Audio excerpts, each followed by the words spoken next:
All right, at present, Amritpal Singh, our correspondent, is joining us to get us more on the crisis there. And before that, we'll also show our viewers some live visuals that are coming in, courtesy Reuters. And this shows the massive destruction in Israel and how the crisis is flaring up there. Here we see visuals of immense destruction in Israel, and also more than 1,500 people have been killed over 3 days of violence. Amrit is there with us. Amrit, on our screens we have visuals of destruction, but we've seen how Israeli Prime Minister has threatened unprecedented intensity to attack Hamas with unprecedented intensity. At the same time, Hamas has also threatened to kill the civilians, the hostages. Let us understand from you, how grave is the crisis? The Israeli forces continue to pound the areas held by Hamas in the Gaza Strip, their strongholds. Benjamin Netanyahu, their prime minister, their defense minister, has also said that they will reduce it to rubble, that they will strike hard and finish off the Hamas. And they've said that, civilians living in the Gaza Strip should move out. But remember, Gaza Strip or move out or move away from the Hamas targets. But the situation there is that, if I can give you a little idea of the lay of the land, there are tunnels. It's a hugely crowded, small strip of 41 kilometers by 6 to 12 kilometers in breadth, varying from 6 to 12 kilometers. So it's a hugely, densely populated, crowded area. Now, when you're pounding targets there through, rockets, through aircraft, you're doing bombing there. So clearly, there is bound to be what is in politically correct language called collateral damage, which basically means the civilians who are supposedly the unintended target also die. On the other hand, Hamas has retaliated by saying that for every attack that Israeli forces do, they will start executing the over 100 odd hostages that they have, which include mainly Israeli nationals, but also, Israeli military and police, and also some foreign nationals. So that is a matter of concern, not just for Israel, but for the entire region and the world, especially those countries who have their nationals there. So the whole world is sort of sitting and watching this tragedy unfold as, very strong militarist positions are taken by both sides, and no side is ready to yield as of now. And it's an all-out war, as Netanyahu says, but the Hamas is not backing down either. So that is how grave the situation is, Preeti. All right, Amrit, now we've also seen responses coming in from the world leaders, how, Western countries have pledged their support to Israel. At the same time, Hamas is also backed by forces in the Middle Eastern region. Spell out more as to how could it further, develop from here on? I think while the world will condemn it in very strong words, etc., and, those condemnations come, but I do not think, given the geopolitics today, that much will come off it. As in, the Israelis they would want to retaliate, and they would want to send a strong message. If they would ideally want to decimate the Hamas, but clearly, even if they are not able to do that, because of the very nature of the organization, they may be able to do a lot of damage to the Qasim brigades, which is the militant wing of the Hamas.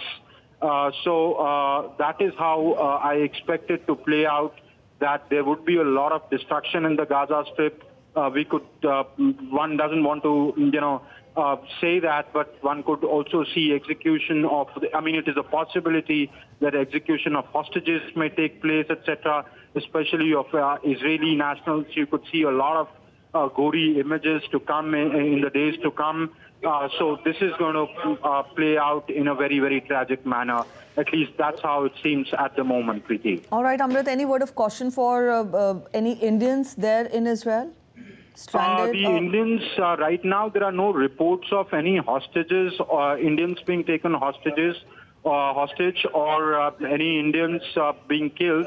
There was one report of an Indian lady caregiver from Kerala who was apparently hurt. Her husband has told some sections of the media that he was talking to his wife while she was hurt in the southern Israel in a rocket attack.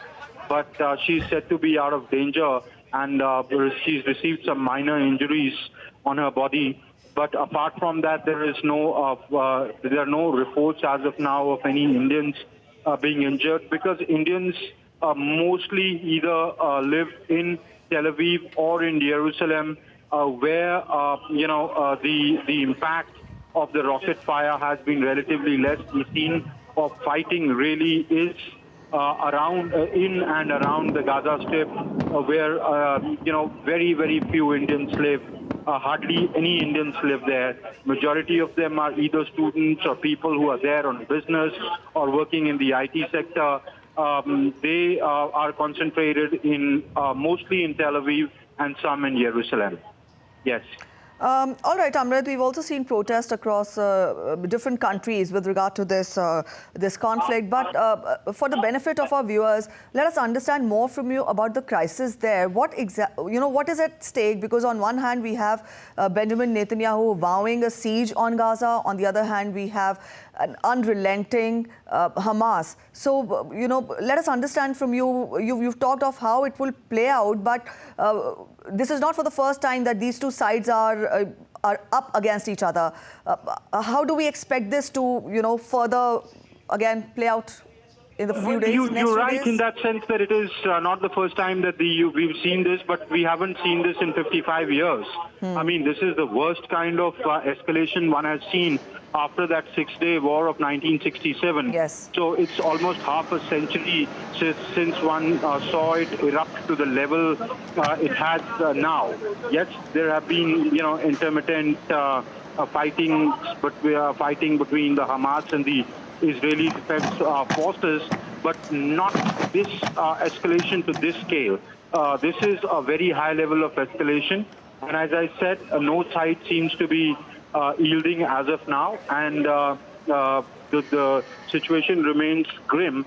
And if the Israelis would want to, militarily end the conflict, you see these very, very strong statements come out of Israel saying, we didn't start the war, it was imposed on us, but we will finish it, we will reduce them to rubble, while the Hamas saying, for every attack that you do, we will execute hostages. There are reports of the Al-Qasim Brigade crossing over, militants of the Al-Qasim Brigade crossing over, breaking the fences along the Gaza border, going into nearby areas of southern Israel, going door to door, kidnapping people, taking them hostage, mowing them down, etc.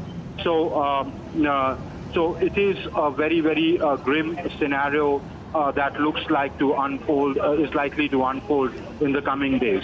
All right, Amrit, we'll leave it here. Thank you for joining in. But for our viewers, these were the live visuals we were showing you, courtesy Reuters, which spoke volumes of the ruthless, merciless air strikes that are being carried out from both the sides. We've seen how Hamas has vowed to kill the hostages if Israel continues targeting the Gaza Strip. But on the other hand, in fact, we see Israeli Prime Minister vowing a siege on Gaza, and also he has talked of how Israel did not though start the war, but it will finish it. And he has vowed to strike Hamas with unprecedented intensity. So these are the gory images, the visuals we're getting for you live from the conflict zone there. It's Israel versus Hamas in the Gaza Strip. And these visuals talk only of ruthless and merciless killing that is being going on there.